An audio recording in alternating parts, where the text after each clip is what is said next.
my name is Armanni Portee. I am a senior here at the University of Northern Colorado. And here today I have with me Mr. Jonathan Martin. How are you today? I'm very good. Thank you very much for having me. No problem. Thank you for being here. So I'm very excited. So we'll just jump right into it. How's that sound? Awesome. Sounds perfect. All right. So my very first question for you is, how did you get into filmmaking? So I got into filmmaking. Basically, it was through being bored. When I was at UNC, I played football, and then in the summer we would have our speed camp and everything else. And I'm a guy that likes to get things done early, so I was always in the AM sessions. And Mm, then in the summertime, he's like, "Well, what am I doing with the rest of the day?" So the house that we were renting at the time, in the basement, I found a camera and I just started making stupid skits just as a way to, just to do something. I would shoot it with some of my roommates who were also on the team, and stupid skits kind of kept going up and up from there. I would show them to people around campus, and everyone's like, "Oh, we like these." So I kind of made like a little series. I called them Chronicles of Boredom, and ah, that just kind of grew. Once I graduated, next thing I knew, it was like, "Hey, can you do a highlight tape for me?" Some of the football guys that wanted something cut up. I'm like, "Yeah, probably." And mhm. then one referral to the next. Then I was doing a music video one day. Then I was doing a wedding. And once I kind of had some of that stuff under my belt, I was like, maybe I should do this full time. And so Yeah. I quit my 9 to 5, and whatever 6 years ago was, 6 years Mhm. and change. I've been working for myself, and I've done everything now from, like I said, music videos to corporate, short films, and anything between. That's awesome. That is awesome. Well, congratulations to you. Thank you. Oh, no problem. My second question for you is, why did you choose UNC? I always wanted to go there. I was originally born in the Springs, and I went when I was in high school, I moved up to Castle Rock and was going to school there. And I was, for a D lineman, I was pretty undersized. I think as athletes, we have to be somewhat realistic with ourselves. And it's like Hmm. a lot of my family's from Ohio. So I'm like, oh, as a 215-pound D lineman in high school, maybe Ohio State's not the place. But like, I liked UNC, and I actually didn't start there. Again, probably because of my size, some of the play my senior year, I actually started off at a Division II school in North Dakota, and Wow. then I had two of my really good friends. One was at business school at UNC, and then one who was a year younger than me started playing ball at UNC. And my buddy was like, "Hey, I think you could get into the business school here." And my other friend was like, "Hey, I think you could make the team here." After a couple of years in college, you start putting on weight and you Hmm. learn college systems and stuff like that. And so I went back as a walk on. And by the time I was all said and done, I was able to leave on a scholarship. And, I, from the high school, I just always wanted to go to UNC. Hmm. I also had an older sister that went there. So I was like, have some familiarity, and Right. have some fam on campus was always nice. And yeah, I to this day I'm a very proud bear. Awesome. That is so great because a lot of people are not that way. I A understand. lot of people graduate and they're like, yep, UNC, I did my 4 years, I'm out. Now don't get me wrong. Like, do I want to smell the meat packing plant all the time? No, but our homecoming games and stuff to go back. Yeah, it's absolutely. I always say everyone is a result of everything that happened to them in their life, and who knows what happens if I don't go to UNC. I might not be renting the same house. I might not find that camera. Yeah. I might be doing something completely different now. Wow. Hmm. Oh, that's a good nugget. I'm going to keep that. My next question for you is, how has UNC prepared you for your career and the current project you are working on today? So it's funny, like I had just said, the reason I went to UNC was like, oh, I'm gonna get into business school, and I got in, and then I don't remember how many semesters I was in it, but business stats was not very kind to me at all, and accounting two was even less kind to me, and so I ended up switching to a comm degree. And I think the biggest thing that I learned from having a communication degree is essentially what communication is getting a message from audience A to audience B, whether Mhm. that's an interview, marketing, advertising, anything like that. And that is exactly what I do in my business now. And it's kind of ironic because I started my own business Mhm. after being like, oh, a business degree is not for me at all. But that's really that's what I take from UNC a lot. And it doesn't matter what the project is, there is there's a message. And what I pride myself on with the videos that I do is there's a story to be told. And once I find out who this story is for, what's the best way that I can get it from audience A to audience B? And so that definitely has helped me. And then with the most recent project that I'm working on, it's called The Confrontation. It's a film that is about the relationship between police departments and African American communities. And there's been a whole bunch of tension and turmoil and a history there that everyone is, if after last summer is not aware of it, you can't not be aware of it now. And because it's such a sensitive issue for so many different people, I was like, this is something that I really have to take my time with. And more than ever, it's important to be able to communicate effectively, because I think that's one of the things that gets lost with a lot of these issues is that communication is a two-way street, and a lot of times people are only saying things, they're not listening. And hopefully I can help with that. That is amazing. You said so much stuff that really just resonated with me. So I'm hopefully I can say, this project and everything will resonate with a whole bunch of other people as well. Which is exactly what we wanted to do. Yeah, absolutely. Absolutely. Awesome. Okay. With that being said, you kind of sort of answered my next question, but I'm still going to ask it anyway, because I know there might be, some underlying things you didn't necessarily touch on yet. But my next question is, what makes you get up every day and choose filmmaking? Because a lot of people, make a decision like, oh, I'm going to do this, and they say it, but there's no action, there's no steps, there's no, implementing anything behind it. So why are you so passionate about filmmaking, and what makes you get up every day and choose filmmaking? So my company is called Black Talk Productions, and the motto that I have for the company is "Life is a movie, film it like one." And I've always been a very visual person. As a kid, I would have a big imagination, and I would see things. I would get lost in daydreaming about things. I remember in middle school, I was in band, and we would always they would have like a CD that you would play first, so you'd know how it at least is supposed to sound, because you can imagine how good middle school kids might be. And anytime I would hear the music, I would always imagine it like a movie. I'm like, okay, I hear this music, but what kind of scene am I seeing? Or when I hear music with anybody, Apple Music, Spotify, whatever, listening to things, visions always come to my head. And I've always liked making really cool things. I like making things that look cool. And so for me, that's what it is. Because if I believe life is a movie, film it like one, any moment that happens in life, something cool can be made of it. I remember I was going through my Instagram the other day just to see things that I'd posted in the past. And I remember it was just a stoplight. And I was at a restaurant, and the stoplight was right outside the window. So I was able to see it go over and over and over. And I just waited to capture it where it went from red to green. And that was it. It was just like a little snippet, but there's so much stuff that happens in life that as long as it's captured in a cool way, you don't know who it could speak to. And for me, it's getting up, and that's film. I can't imagine, no knock to any accountants out there or anything like that, but I couldn't for the life of me imagine waking up and being like, I can't wait to crunch numbers today, or I can't wait to fix a sink today. And I love a properly working sink, and I like not, audited by the IRS. But for me, because I am such a visual person, when I wake up and I'm working on something, it's like, how can I make what I see visible to everybody?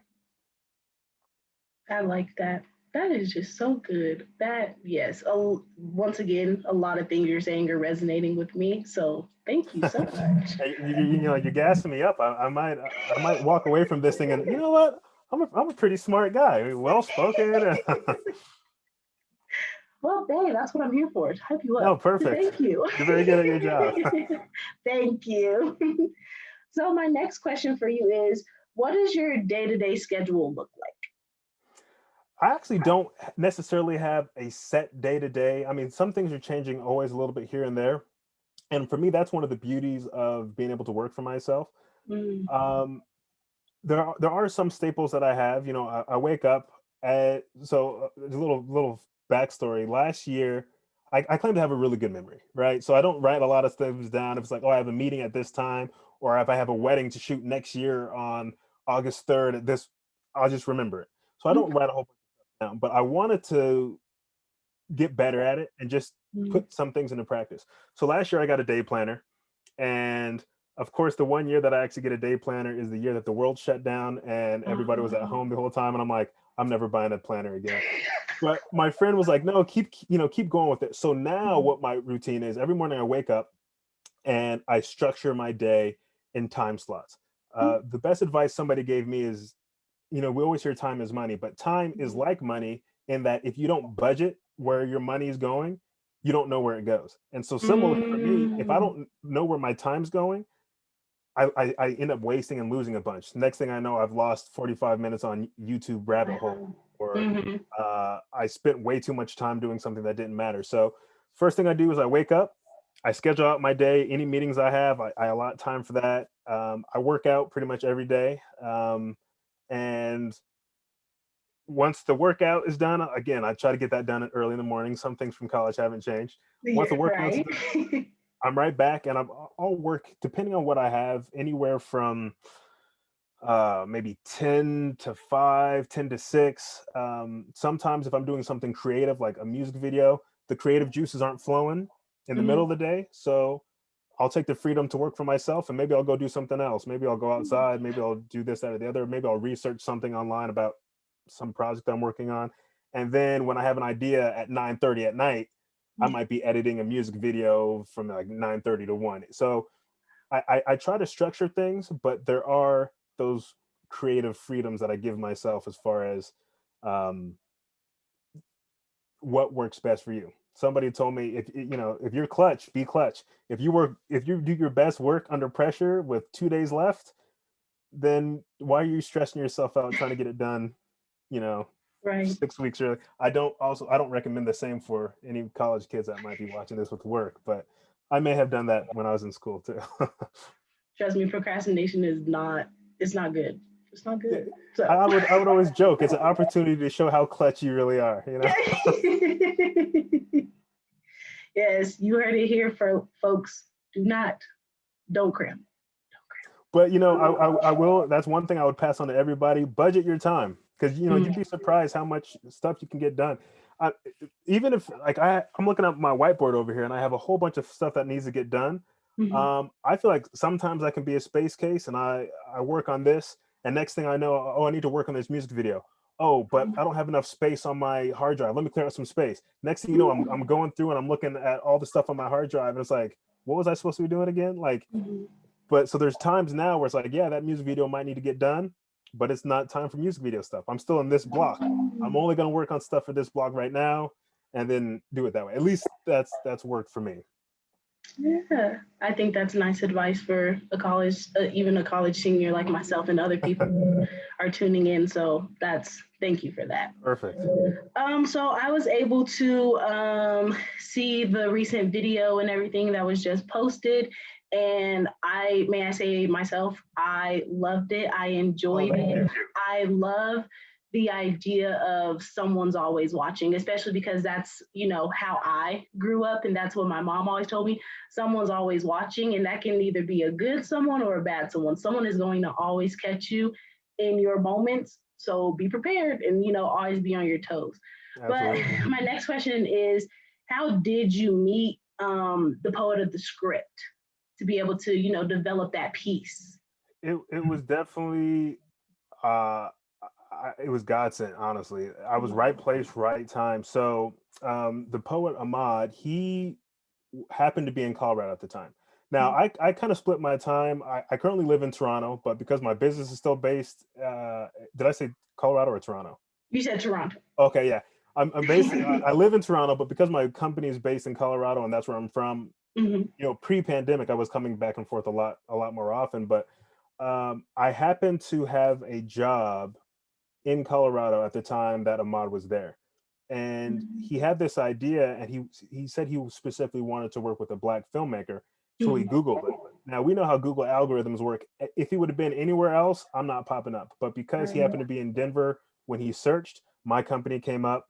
He reached out to me, and I was like, oh, at first when he sent it to me, it wasn't great detail about what he wanted, and I was in the airport trying to get to a rental car, so I was just like, oh yeah, let's talk on Monday.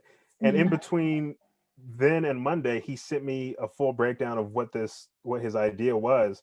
And I saw it. I'm like, I got to call this dude. And, we were able to meet because both of us, we had like about a week overlapping where we were both in Denver. And, the rest, as they say, is history. Wow, that is amazing. That is just so awesome. And I honestly feel like, in the Black community, we need to support each other and have each other's backs and help create these dreams and ideas that we've had, since we were kids, that we just created a week ago or had in our head for years. So that's honestly amazing. That's really amazing. That's amazing. Well, my last question I have for you is what advice do you have for future students, whether it's about filmmaking, whether it's general advice, just college student advice, student athlete advice, any advice that you have for future students, what would it be? I get this question sometimes, and I don't know that my answers have ever changed. You might have asked for one thing, I might end up giving you two or three. That's okay. One is you have to take a risk. Take that leap. There will always be 1,000 reasons why you should or shouldn't do something, but there's never a right time. Sometimes you just have to go with your gut and you have to take a leap. I wasn't getting very much time at a Division II school. It would have seemed crazy that I would try to go walk on at a Division I program, but I took the leap. When I quit my job, it was no jobs have pension anymore. It was I had to make my own schedule. I had a pension, great health insurance, and I was like, I'm gonna give this up to try to make my video company. Again, you have to have that faith. You have to take the leap. The second thing I would say is you have to bet on yourself. You have to believe in yourself. The world, unfortunately, will be very good at telling you who you are or what you're capable of. And if everybody listened to the world, some of the greatest things that have ever happened in history would have never have happened. You have to really just trust that you know what you're doing and go for it. And lastly, don't be afraid to ask for help. Nope, I don't think there's anything as a self-made person. So whether it's trying to find a mentor or somebody who's smarter than you in certain ways. When I started my company, I thought I had to be the dude. I'm gonna come make my own website. I'm gonna shoot the video. I'm gonna direct it. I'm gonna edit it. I'm gonna do the sound. I'm gonna light it. And it's just like, there's a reason when you watch movies or TV shows that there's a bunch of names that come after it. It's because there's a lot of people that go into that. And there's a lot of people who are a lot better and smarter at certain things than I am. To go to my earlier point, I hate the business running side of the business. I'm not a fan of. Get an accountant, find somebody who's done some things. I think one of the issues that a lot of people have is that they're afraid to ask for help. And the end of the day is like, nobody did it on their own. I remember the last thing I was going to say. So I guess the fourth thing is it's kind of twofold, which is don't be afraid to fail. And if you're going to fail, fail fast. And what I mean by that is there's so many people, kind of earlier what I was saying, when you go to take the jump, you just got to jump. You have to do it. A lot of people are afraid of failure, but if you fail fast, you know what isn't going to work, and now you can grow from that, and you can get on to the next step with whatever you want to do. But if you're kind of sitting on the fence and this, now you've just wasted a whole bunch of time, and you still might fail. So get out there, jump into it, fail fast, learn from it, and go from there. That is amazing advice. I took all four pieces of that advice.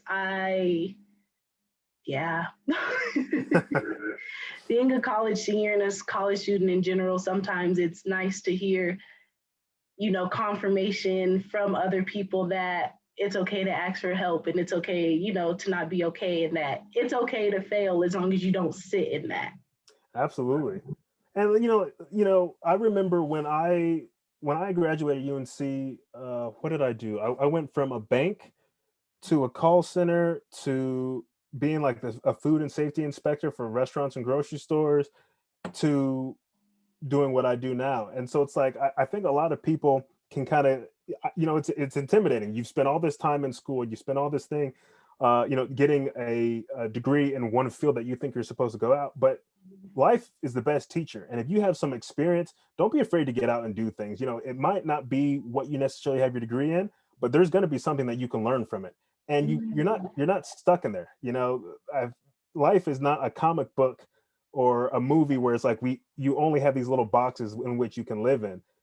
It's there's no limits, there's no think outside the box. So especially, I remember going out of college, if you would have told me, oh, your first job out of college is going to be a Wells Fargo teller, does that mean that I'm going to be in banking for the next 20? No, but Right. I learned something from it. And every job, like I said, everything that I've done up to now is why I am and who I am today. So fear not, any and everybody, just get out there and start doing stuff. Well, we thank you so much for this wonderful interview, for your words of wisdom, your advice, and your experience. Many students, including myself, will be touched by this, and it will resonate with them in many ways. So thank you so much, Mr. Jonathan, and I appreciate you taking the time out of your day to have this interview with me. Oh, thank you so much. It's been great. And yeah, go Bears. Go Bears.